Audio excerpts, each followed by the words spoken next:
Mais l'échec n'est pas une fatalité.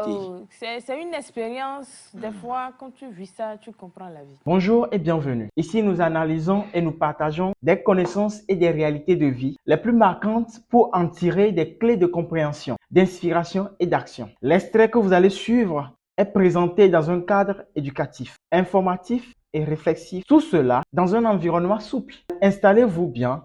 Et n'oubliez pas, ce n'est pas ce qu'on entend qui change une vie, mais c'est ce qu'on en fait. Merci, à tout à l'heure. C'est vrai.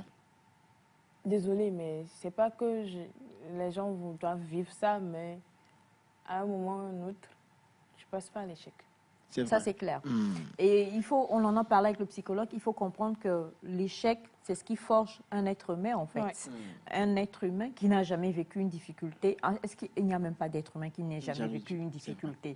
Mais selon la façon dont nous vivons certaines situations, comme par exemple l'échec au probatoire, aux examens, ou bien des petites... Enfin, pas de petites choses, parce que c'est quand même important. Ça permet de forger un caractère pour la suite de la vie. Parce que la vie va vous donner des coups. Et il va falloir, comme le disait M. Honda, savoir quand même être prêt à pouvoir affronter la vie. Donc, l'échec, ce n'est vraiment pas une finalité. Prenez votre courage à deux mains. Pleurez un peu beaucoup. Ça dépend. Oui. Et puis aussi aux parents, faites attention. Il ne faut pas revenir... Fion, ce n'est pas un cas. Il y a un parent qui va dire ça, mais Fion. Mon frère, il faut laisser. Ah bon? Il va dire à l'enfant, Fion. Non, ça, c'est pas bien. C'est méchant. Un gain un jour, qu'un va.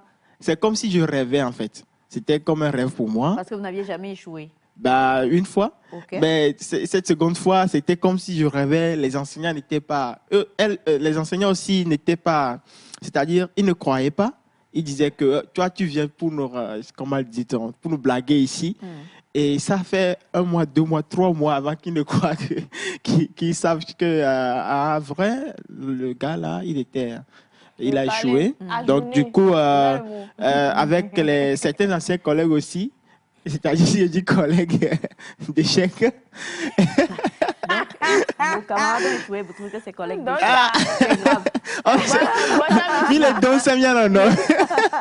Alors, c'est vrai que l'échec, c'est quelque chose. C'est quelque chose. Surtout si tu es un élève qui n'a jamais échoué et que ça t'arrive, ça change un peu la donne. Maintenant, il y en a qui sont abonnés à ça aussi. Abonnement là. À qui ça ne dit plus rien, quelque part. Ça dit toujours quelque chose. Ça dit toujours quelque chose. Non, toi, tu as échoué combien de fois? Il y a des gens vraiment pour qui l'échec là, sincèrement. Oui, non, sincèrement. Ça fait toujours quelque chose. Ça fait toujours quelque chose? OK. Surtout quand on voit... parti au bac 7 fois, ça fait toujours quelque chose. À chaque fois que tu échoues, on dit déjà que quand tu as échoué une fois, ça dit que tu as une forte chance d'échouer encore. Encore, oui. Mais à chaque fois que tu échoues, tu te sous-estimes de plus en plus, en fait. Et puis, même si tu prends le temps de bien bosser tout ça, quand tu attends que j'échoue encore, tu te remets en question. Et si tu ne sais pas te prendre en main, ça part arriver. Merci d'avoir suivi ce contenu avec nous. Si vous avez été interpellé, n'hésitez pas à partager vos réflexions avec nous en commentaire. Abonnez-vous pour ne rien rater à des prochaines analyses et discussions. Gardez à l'esprit, chaque parole peut devenir une source de transformation si elle est bien comprise et bien appliquée. À très bientôt.